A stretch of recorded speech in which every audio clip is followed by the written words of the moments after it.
post office, and now a viewer reached out to us saying he sold a Pokémon card for $7,000, but it never arrived. He had to refund the money, and he also never got that card back.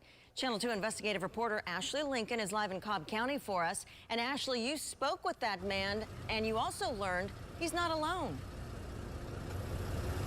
And that's right, Wendy. We're talking about a large amount of money here. He actually paid $13,000 just to get that card in order to sell it. So you can imagine how upset he was when he found out the United States Post Office lost that card. All right, guys, we're bidding on this PSA 10 first edition Japanese Arcanine. Beautiful. Paul Gallagher says buying and selling Pokemon cards isn't just a hobby, but also a source of income. These are my favorite backs on these. A hobby he says can bring upwards of $10,000 in additional income a month for his family. I sold it for $7,000. That's why he says he's been frustrated with the United States Postal Service since December, after he says they lost this rare Pokemon card he shipped to a buyer. We're talking thousands of dollars. I mean, that card that I'm talking about cost me $13,000 to buy it. He says USPS contacted him last week, confirming what he didn't want to hear. They didn't get back to me until March 21st and said it's declared missing. And here's $200 for your $13,000 card, and good luck. Gallagher says he isn't alone.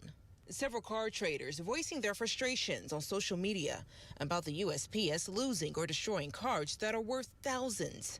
In 2019, a buyer blamed the USPS for losing a Pokemon card worth $60,000. I mean, not only did I lose my initial investment, I also lost the money that customer spent because they refunded him that money. I reached out to the USPS regarding Gallagher's package, and they say they're looking into things. Meanwhile, the Postal Service blames continued staffing shortages for the reason for missing and delayed packages. They also held job fairs across the country in an effort to recruit. But the biggest anticipated relief lawmakers are hoping comes from the Postal Service Reform Act, a bill that will free up $27 billion for the USPS to use for other expenses, with the goal to get mail delivered on time. I mean, I take packages to the post office every day, and I'm worried every day. Just worried if that package is going to make it. I bet he is. And Channel 2's Ashley Lincoln back out live with us. Ashley, we know this has been a major frustration for so many people, but it sounds as if the Postal Service Reform Act could help change things.